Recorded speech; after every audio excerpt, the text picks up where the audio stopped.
Thank y'all for coming. It's really actually, I kind of like this circular table kind of set up for a talk. Today, we are going to be talking about how you can work toward a more performant in terms of goals, achieving goals website, or just a website that produces better results. And this talk today is going to be mostly a case study. I'm going to share some stuff that I've learned over the last year or so. But like the interesting thing that was just read about me, if this will work, hold on, this got clicked somewhere. Oh, y'all, hold on one sec. This is a weird little thing here. There we go. Still selected. Awesome. Cool. I run an agency called Bravery. We are in Austin, Texas. I've worked in higher ed since, like you said, 2007, and I've worked at 2 different institutions over the course of 6 years, and then branched out to start my own thing. And I've been working in this industry because I love it, and I like to take the challenges that we all face, the challenges that I faced, and I worked at institutions, and try to solve them in the best ways possible. And that covers the entire gamut. We do design, we do development, we do strategy, and we'll just have a conversation too. So any of that, this is at Joel Goodman, me on Twitter, at Bravery Media on Twitter if you want to follow that, or if you want to tweet at me, tweet questions, or whatever. And then bravery.co is my business site. All right, let's get into it. So how many of you have gone through a website redesign in your career? How many of you have not, but see one kind of looming on the horizon? All right. How many of you have another one coming up and you're real scared of it, or anxious about it? All right. So this will probably look familiar to some of you. Most higher ed redesigns go like this. University commissions an RFP, usually because a VP or someone in leadership has decided that something is not working with the website. Or maybe they just decide they think your website's ugly and they want a new one. So you take 3 months and you draft that RFP. And you send it out, you wait a little bit, and you start getting a bunch of proposals back, and then you have to review all of those proposals. A dozen actually is probably a little bit conservative, like sometimes you get like 50, depending on how many people you send it to. And then through that, you'll choose an agency to work with, or a freelancer or whatever, from those different proposals that have come in. And then you'll wait. And you'll wait kind of a long time. And 6 months later, you finally have a new design. You argue over it with the dozens of people that are involved in this process. You're arguing over it with the head of your history department and with the academic dean, and then maybe it's the president's nephew who also knows how to do design. There are so many voices that kind of will want to have a say into what's going on. But after all that arguing, you finally launch your website, and it took a year and a half. I've seen some proposals come back from agencies where they suggest a 2-year-long process to do a redesign for a university website. And we all work in web. We know how quickly technology changes. We know how quickly trends change. For those of us that do any kind of content strategy or content design work, we know that the ways that we need to communicate with our various prospective students are going to change in 6 months. So why would a 2-year process make any sense for us? We would spend, a year and a half probably doing the design side of it, the side that is going to make your non-technical people happy, and then maybe 6 months doing the actual development and build. But then by the time you're done, all that's out of date and you got to start the process all over it. But even worse than that, how well is that website performing? It's not just that the content is out of date, it's that usability trends have changed. People are, maybe their screens, maybe your phone's gotten a little bit bigger, right? So you designed everything for, like the iPhone 10 and 10 Max for, like single thumb scrolling and usage. And then you go in and 2 years later, there's, Apple comes out with something 3 times larger of a screen. Then I don't know how we're fitting that in pockets, but someone's going to pick that out and try to use that. But then your layouts aren't working. The UX model is broken down because you didn't design it for that size of a screen. So common symptoms that I think we see in higher ed include too many cooks in the kitchen. You just have those voices that feel like they need to have a say, and a lot of times they get their way because whoever is in the position of running this project from the institutional side doesn't really feel like they have the power or the latitude to run up against it and fight those folks. A lot of times it's limited vision, right? Because you're working with a group of people that are inside your own institution. They're very much kind of tunnel visioned into higher ed. And so you're looking at other university websites and you're saying, well, I like that, and this is what this person is doing, and we want to aspire to be like them. But then we all end up with the same websites. We're all designing the exact same things. We're not actually living up to our brand promises. We're not standing apart, and we're not really helping our own institutions.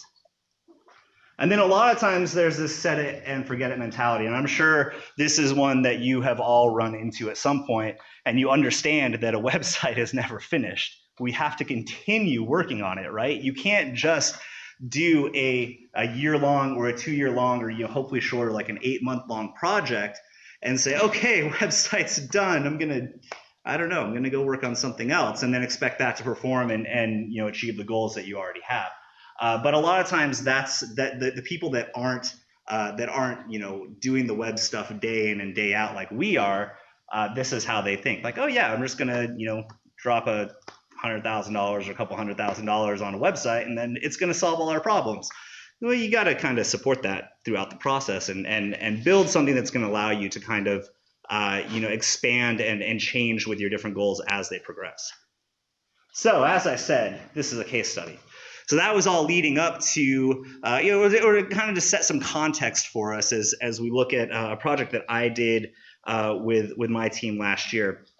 So National University, two of my friends from National University are actually in the room today, is a veteran-founded not-for-profit university located in San Diego.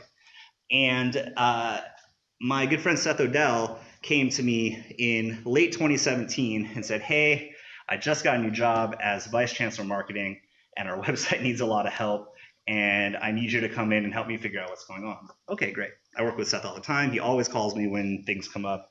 He always gives me terrible deadlines, and for some reason, I always seem to do them and end up having a lot of fun, but they're usually hard.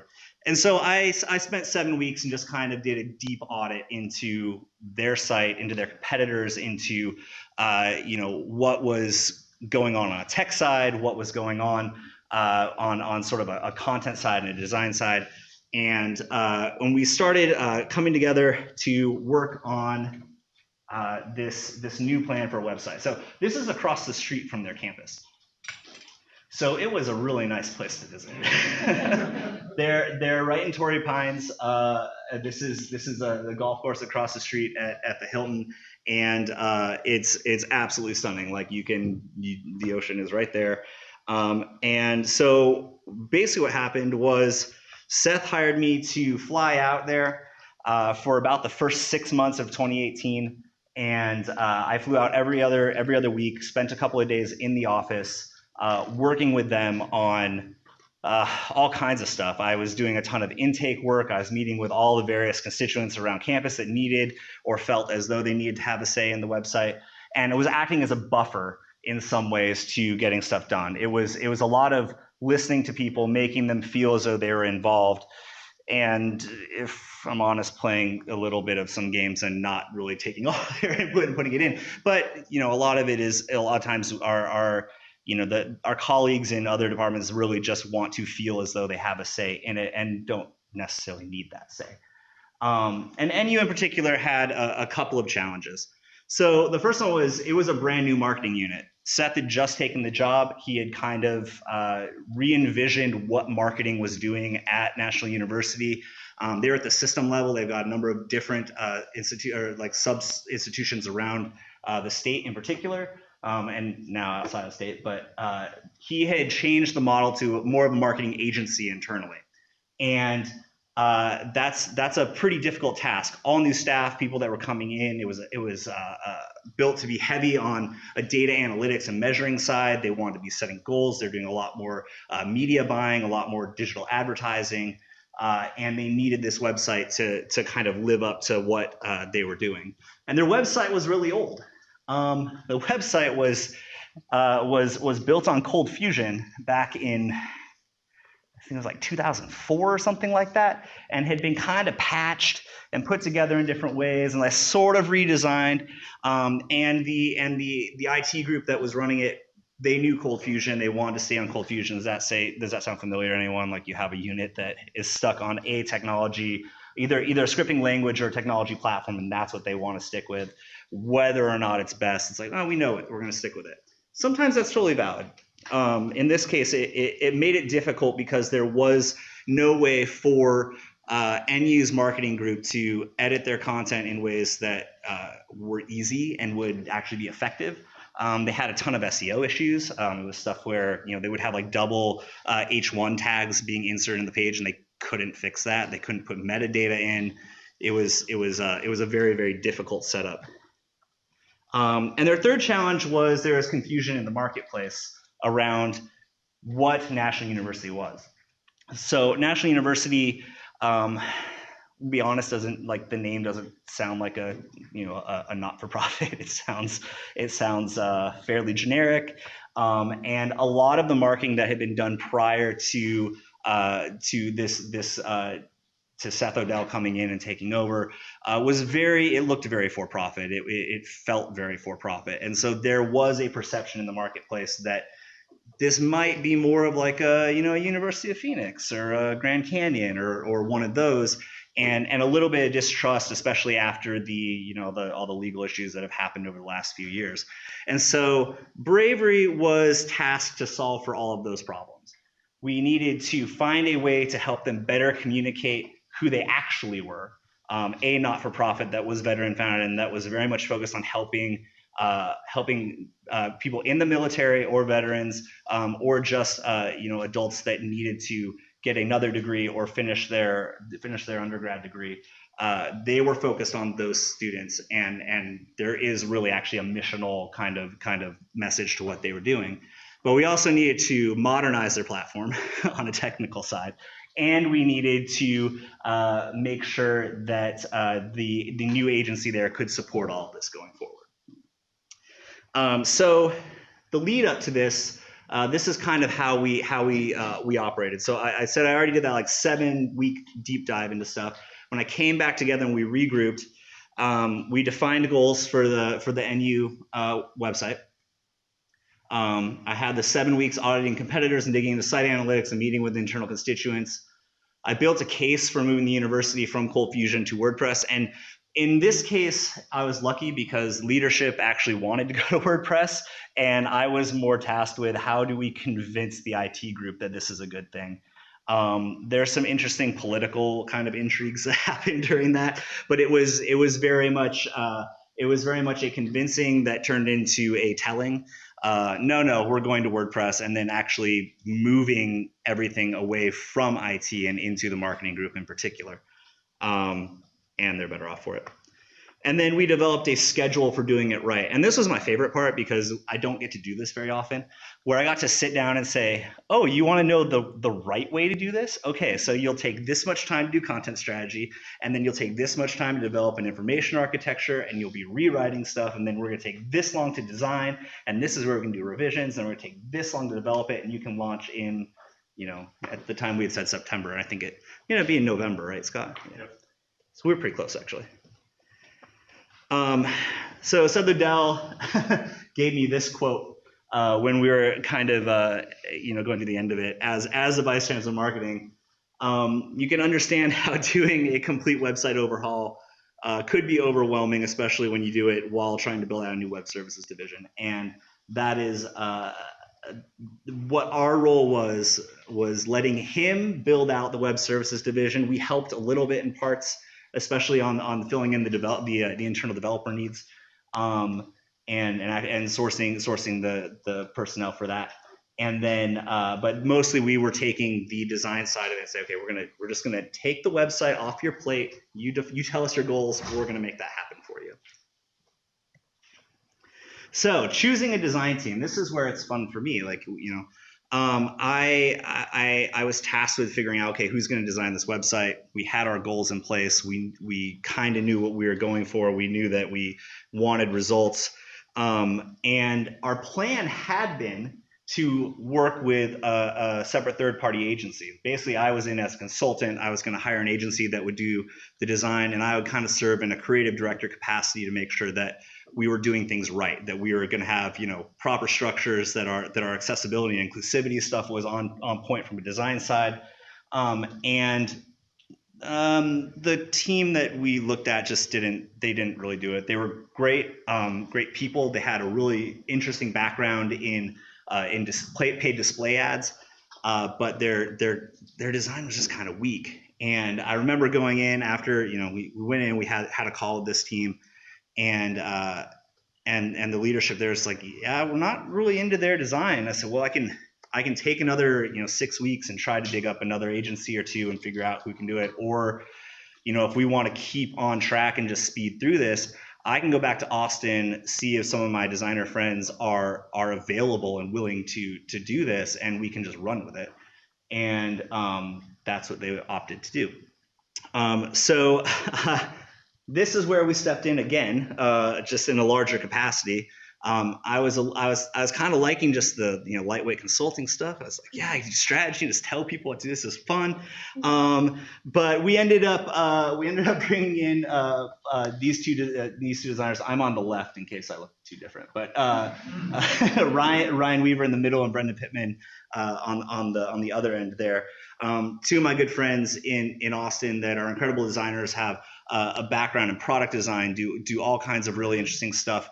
Not as much in higher ed as I have. Ryan's worked with me on a few other things for Loyola Marymount University and a couple other places, but just really good designers and very user-centric. They're very much concerned with, we need people to do things. How do we make it easy for them to do those things? Which I just don't find that often in higher ed, and so it's very nice to work with people that think that way. So this was our team. Seth Odell up there at the top with balloons.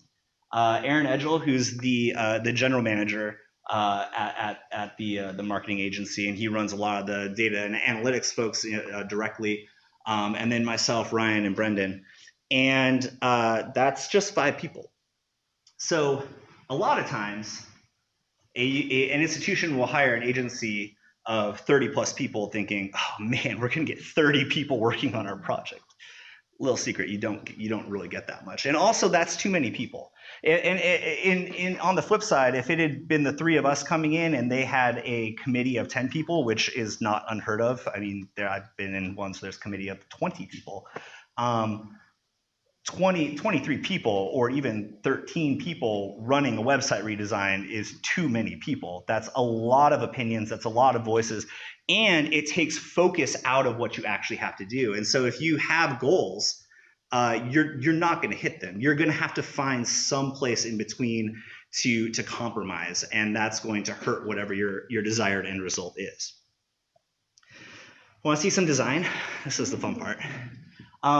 So we went in and we had our process. I modified what I normally do because Brendan and Ryan are better designers than I am and have worked on much larger scale projects. And we sat down, we said, okay, what's the best process for this? We figured out how we wanted to run it. And this is what National University's website was. It's fine. I mean, there's nothing great about it. This is what I was looking for, and the analysis that we were doing as we were going through it is we're looking for, opportunities to increase conversion rates, opportunities to, just fix things. There's that little tiny hamburger menu up in the top right, and what we found in looking at heat maps and like Hotjar video recordings was something like 80% of the clicks were there because they hid a bunch of like their internal constituent, like like the quick links junk drawer sort of deal. Like the login link was under there, and so it just skewed all of the data because anyone clicking on that, is contributing to some sort of a click event within the page, and that was something like 80%. And that didn't make sense. So we immediately look at it like, okay, it's not great looking, it's not the worst looking thing in the world, but it's definitely not performing in the ways that it needs to. They're not getting the actual results. They're not leading people to take the actions that they need to be taking on this website, right? And it didn't work very well on mobile. And that's super important. So we start out with a wireframing process, and I'm sorry, this is kind of small. There's a lot of wireframes on there. And this was for a program page, and this was just us going through a bunch of different ideas that we had for, in this case, a desktop layout. We had the same thing for mobile. We went through and said, okay, how do we find ways to increase conversion rates? And particularly, we wanted people to request information. A lot of times in higher ed, we push on we want people to apply, we want people to apply, we want people to apply.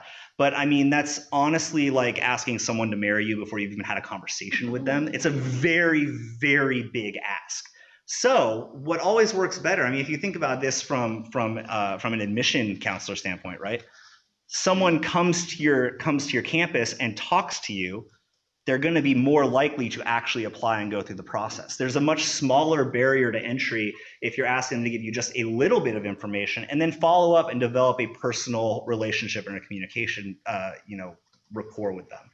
And so in this case, we were focusing on trying to get people to fill out a form, give them a first name, a last name, an email address, and consent that GDPR stuff. So those are the things. It was a very small list of things. But as soon as they would send out a request for information, they had a team of admissions reps that would immediately get either on the phone or reply to them via email and start the process and get those people into the enrollment funnel. And the last site wasn't working very well for that. So our wireframing process kind of helped us narrow in different ways we could do that. Where can we put the form where it's going to be unobtrusive, but where it's actually still going to be seen and be used? How do we build in actions? How do we lead people to taking these actions so that they will convert?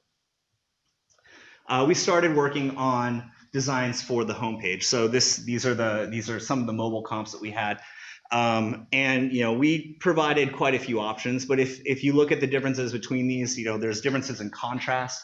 There's differences between having a search field that looks like a search field because the white background and everything and stands out on top.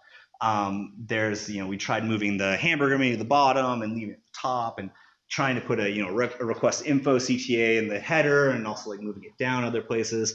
What we had found previously in some little tweaks that we had done was just by giving direct access to finding programs within the hero, we had boosted their conversion rate by 30% immediately. That was the one thing we did. We just put a button in the hero, and as soon as people could go find their program information right away, 30% increase, which was pretty astounding. And so we started keeping some of these different patterns that we had put together, or we had found were working in just these very simple ways.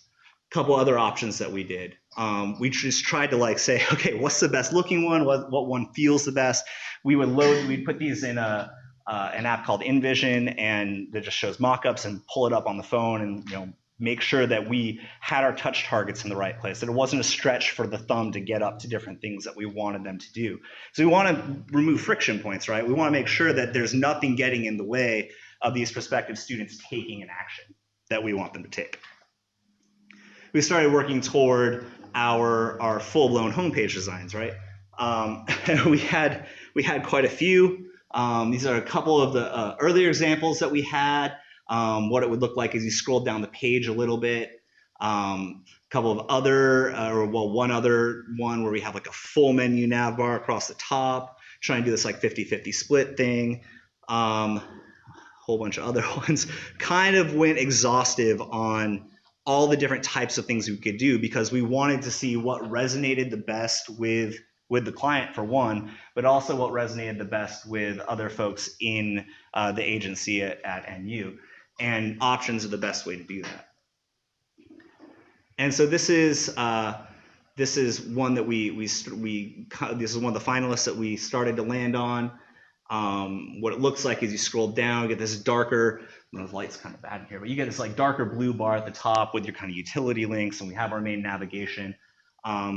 and and some CTAs, and this got tweaked a little bit more as we went through. But we launched, we got our designs nailed down, and it eventually went on to get developed with their new development team.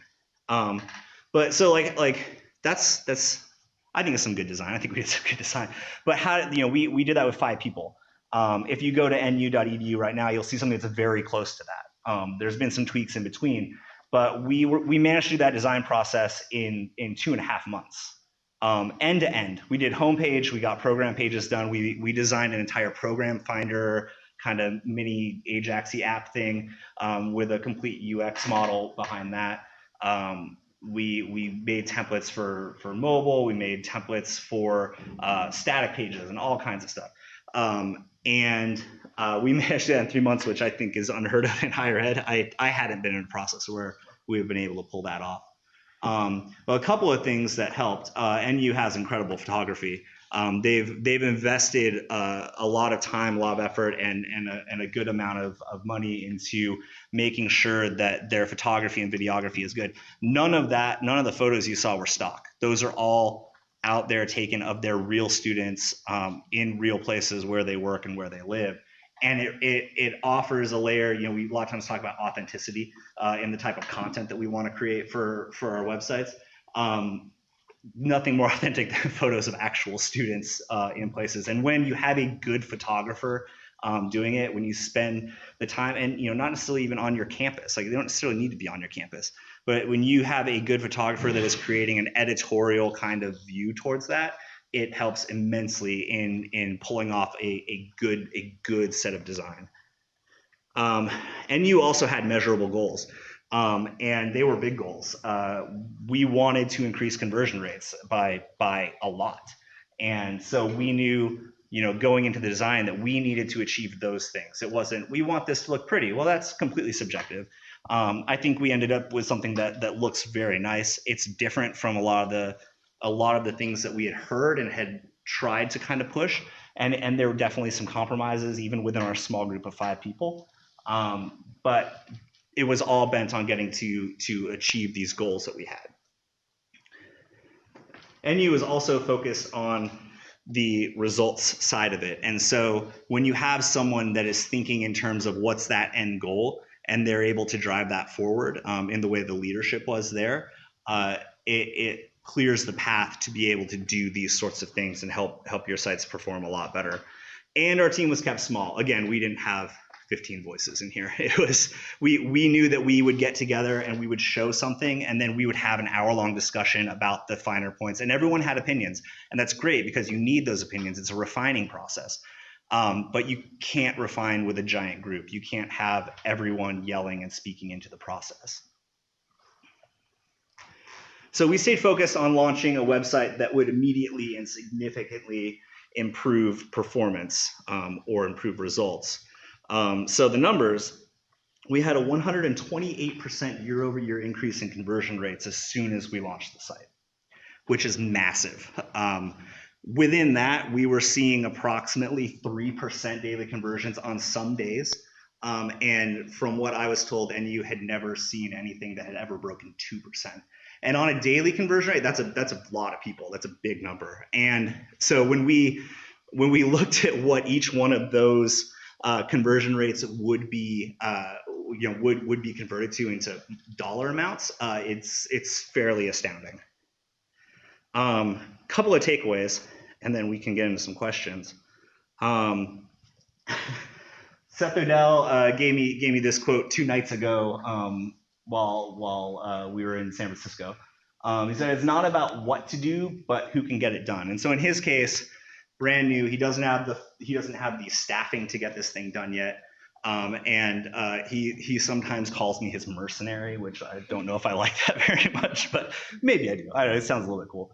But he calls me and says, "Hey, I need to get this done, and I need to get it done in the past." Honestly, he has called me and said, "I need to get a website redesigned in 60 days. Can you do it?" And my answer is usually no. And then he says, "Are you sure?" And I said, "Well, there are, we can do it, but there are very specific things that have to happen, and also budget plays into it because I have to wipe my entire schedule for 60 days. That hurts. In this case, we had some time, but we needed to get this website launched within the same year. And in my opinion, we were talking earlier about how some agencies say it's going to take a year and a half, 2 years to do a redesign. I can do a redesign in 8 months. On even dealing with internal politics, I can do a website in 8 months. And that's not a problem. And so we were able to say 8 months is a comfortable kind of timeline for this. We knew design was going to take 3 months, and then it was kind of up to them to do it. But I wanted to put together a schedule for them. And so in this case, he called me. And so in your case, when you want to get something done, it doesn't even have to be necessarily who can do the good design. It doesn't necessarily be who can dev this really well. In some cases, it's just who's going to be willing to stand up for doing it the right way within your organization, and can you get them on your side? So in our case, Seth was focused on results. He knew he had to have it. His job was on the line. And so he ran interference most of the time to make sure that we could get this project actually finished in the timeline that he needed to.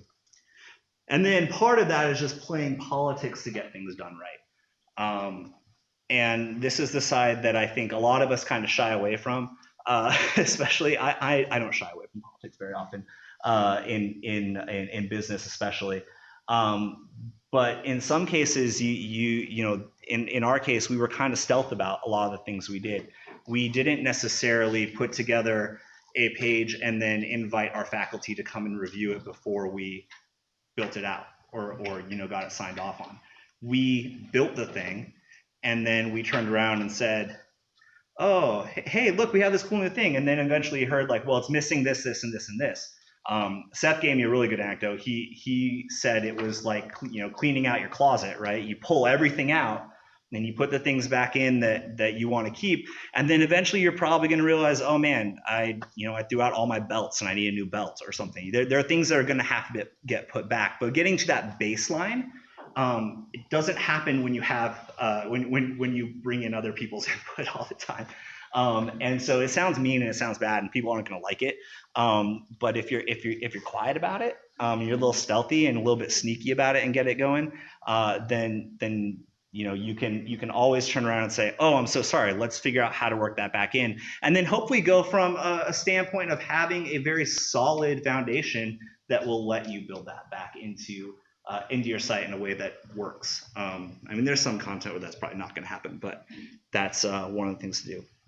And that's what I have, mostly because it's a pretty in-depth thing and I wanted to make sure we had some time for questions if anyone had questions. Yeah, we think that you can redesign for results as long as you're careful about who has the input, basically. Any questions specifically? Yeah. Where did you build this on? Where is it living? Sure. It's built on WordPress. I believe you're on VIP now, right? They're on WordPress VIP now. They were on Pantheon when it started, and when I was working with them directly on it, they had a few different sites on Pantheon. But it's on WordPress VIP now. Yeah. Over the course of the process, how much did, I guess, requirements change from the client? Like how much was the vision that they had at the start of the project the same as the vision they had by the end of it? From a goal perspective, yeah. And so I think part of the nuance here is that we were working with so Seth and Aaron there's like a taste level. They had taste. They had good taste in design. Like they knew what they liked and what they didn't like. But even within that, they were more concerned with the actual performance of the user experience design. They were actually more concerned with the results that we got out of it versus how nice it was going to look and that sort of thing. And so every single decision we made in the design process was made with those goals in mind and with increasing that conversion rate and keeping people locked in. And so I wrote a blog post recently about some of the things that are easy to do within that. And one of those is just making sure there aren't black holes on your site, that people don't end up on a page and then a prospective student doesn't end up on a page meant for your faculty person then can't get back to the content they were actually looking for. How do you build pathways back into content that can lead them back into a, an RFI flow or into an application flow? And so we included that kind of thought process in everything, even just the homepage. Every piece of content, it's a value proposition with a little bit of narrative, a great photo or video that leads into an action, because that action is what we wanted people to take. So there's kind of a UX thinking around it that pushes you back into focusing on that result every single time.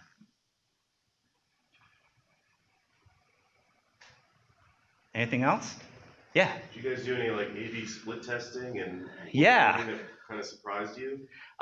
So NU has been running honestly ABC EFG testing. I believe is what Optimizely is kind of pushed on them.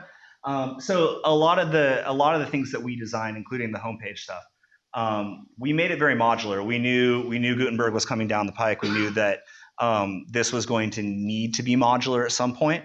Once everything was finalized, and so we made it so you could basically build a component and run an Optimizely test to switch out a couple of different versions. And so all the design we did, there are times we design like the program finder. We have 3 different designs for our program finder flow.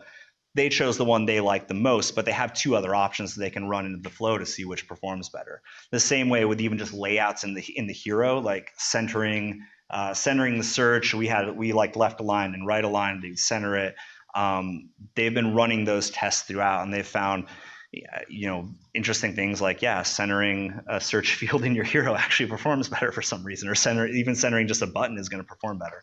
I don't really know why that is, but it has. And so they're making data-driven decisions on all of these things because they are running split tests. And we wanted, we thought we had really good solutions and multiple really good solutions for different things, but that's part of this process, right? If you're going to hit those results, 128% year over year is great for an initial launch, but we also have like 3 or 4 options for every different thing that we hadn't put into place that could potentially lift that a little bit more.